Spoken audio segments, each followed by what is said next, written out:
My husband fathered a child before we were together, and I just found out. After 12 years of marriage and 2 children together, I received a Facebook message yesterday from a woman who told me that she has a 15-year-old daughter that my husband has continually denied since her birth. The child was produced from a ons and afterwards. My spouse did everything he could not to see his child. The mother eventually had his parental rights terminated and she moved away for many years. Fast forward to now, my husband has buried this secret as deeply as possible. On the other hand, his daughter is now having some issues and her mother contacted my mother-in-law in January, imploring him to reach out to his daughter, threatening to tell me if he did not. Apparently they had a 30-minute FaceTime which he lied about last night until confronted with evidence her mother provided to me, and then he admitted that it was true and then he blocked the account so she could not contact him again. Her mother claims she sent the message out of love and concern for her daughter, and I understand that she wants her to have a connection with her biological father, but she blew my entire life up in the process. My husband has lied and lied and lied, even after confronted last night with hard evidence. He eventually admitted to everything, but only when backed into a corner. I asked him to leave the house last night so I could clear my head, but the truth is that I can't even look at him, Arn. I don't think I've ever felt so dumbfounded, hurt, confused, and betrayed all at the same time. My instinct is to call a lawyer to see where I stand, legally and financially, as I'm not sure I can continue this marriage knowing that I might never feel like I can trust him again. My family thinks I'm being rash. BC, I'm hurting so much, and this is 12-hour-old information. Also, knowing how he abandoned his first child makes me feel disgusted. Last night, he spoke about her as a mistake and a dark secret. He was never going to tell us about her existence. BC, he was embarrassed.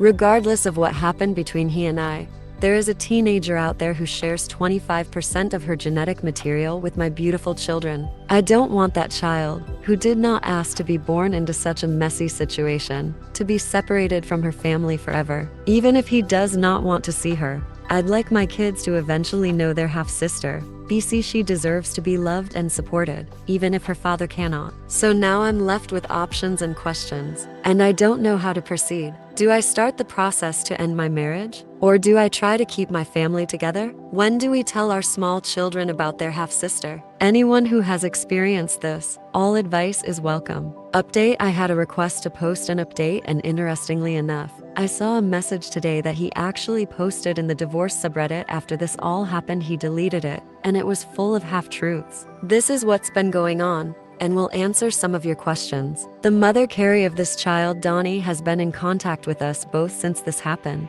She says that the reason they told me after all these years was BC Donnie wants to be involved in the lives of her two half-sisters, my bio children. She has not asked for back child support or anything like that. But now Donnie has decided that she wants nothing to do with my spouse. And Carrie doesn't seem to be facilitating the relationship with my family the way she originally stated. It seems like something is amiss, but I've been lied to so many times that honestly, I just can't tell anymore. The termination of his parental rights. According to the both of them, she tried to push him into fatherhood, and when she finally realized that he had zero interest in being a dad, she had him sign away his rights and then proceeded to disappear until Donnie was 8. My spouse never paid child support and was never asked to pay child support. Both of them have told me that. Then Carrie got married and Jeff adopted Donnie. I can't see my spouse's original post, but judging by the comments, he made it seem like he signed his rights away so Jeff could adopt her. But that's a lie.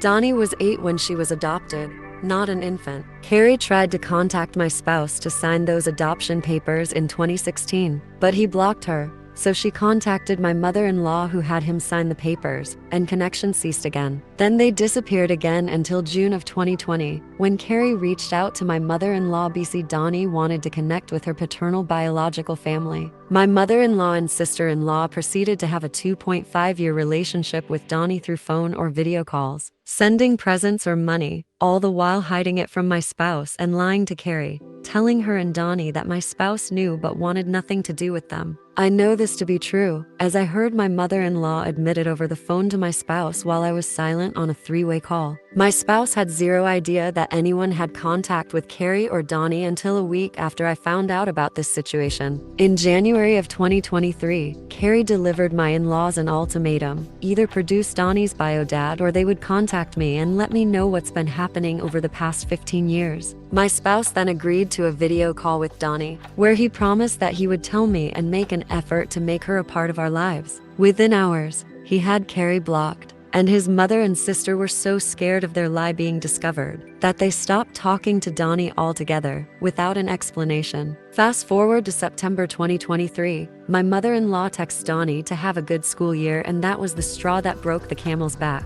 A few weeks later, I received the message that would change our seemingly happy life forever. Presently, he has cut off his family completely. Carrie has also cut off all communication with his mother and sister. They are toxic, and it is the right decision for right now. He comes from a long line of liars, and he is no different. I'm having good days and bad as expected. My oldest child will be starting private therapy as well. We haven't told her about Donnie, but I don't feel right about keeping this secret. And I know both of my kids have been suffering from the fighting and disruption to their normally quiet lives. I've been trying to put my pieces back together, but I'm still very shattered. I'm journaling out my feelings, but anger is present a lot. I don't know if I can ever trust him again. I don't know if I can ever trust anybody again, but I'm working on it with a lot of help from my parents, friends, and therapists. How do I build trust again with the father of my children, even if it's just as co-parents?